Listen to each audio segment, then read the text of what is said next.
سأحكي لكم اليوم يا صغاري قصة جرت أحداثها داخل حجرة الدرس.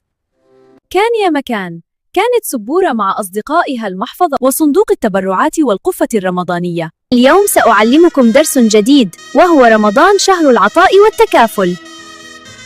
فالعلم بدون رحمة يعتبر سطر ناقص. العلم جميل، لكن الأجمل عندما يتعلم الأطفال روح التضامن والتكافل. أنا المحفظة أحمل الكتب كل يوم، لكنني اليوم أحمل تبرعاتكم للقفة الرمضانية. أنا صندوق التبرعات. في شهر رمضان لا نصوم فقط، بل نتعلم التضامن والتكافل. كل درهم تضعونه هنا يصبح وجبة وفرحة في قلوب المحتاجين.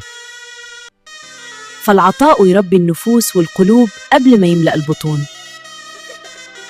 أنا قطعة صغيرة لكن أثري كبير في رمضان، فقيمتي تزيد بالعطاء.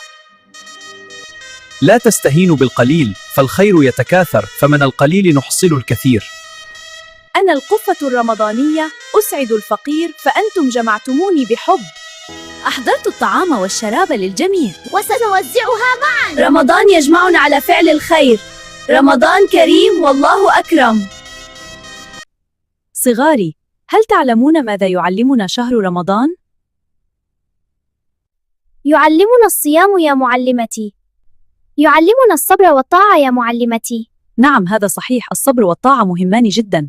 وهناك درس مهم جدا، وهو مساعدة المحتاج. هل تحبون أن نفرح غيرنا في رمضان؟ نعم. إذن سنقوم بجمع قفة رمضانية، نضع فيها بعض المواد الغذائية لنقدمها للعائلات المحتاجة. هل يمكنني أن أحضر الزيت أو السكر؟ بارك الله فيك يا جهاد، هذا عمل طيب. أحسنتم جميعا. تذكروا يا صغاري، العطاء لا يكون بالكثير فقط، بل بالقلب الطيب. ها نحن خارج المدرسة يا صغاري. اليوم سنطبق ما تعلمناه في القسم. أنا سعيدة يا معلمتي، هذه أول مرة أوزع قفة رمضانية. السعادة الحقيقية يا مريم هي أن نفرح غيرنا. إلى من سنقدم هذه القفة؟ سنقدمها للعائلات المحتاجة في حينا. فكرة رائعة! سنقدمها لعائلة تحتاج إلى المساعدة، ونفعل ذلك باحترام وابتسامة. يوسف، هيا بنا إلى بيت الجار. السلام عليكم، هذه قفة. وعليكم السلام، جزاكم الله خيرا يا أبنائي. هيا يا أبنائي، لنزور الجد ونسلم عليه. السلام عليكم يا جد. أنتم جميعا رائعون. شكرهم جعلني أشعر بالفخر. لأنكم اليوم تعلمتم درسا عظيما، العطاء ليس كلاما بل عمل طيب. شكرا! بعد انتهائنا من توزيع المساعدات الرمضانية، الآن سنزين الحي بالفوانيس. سنزين الحي بالفوانيس لإدخال البهجة والسرور على قلوبهم.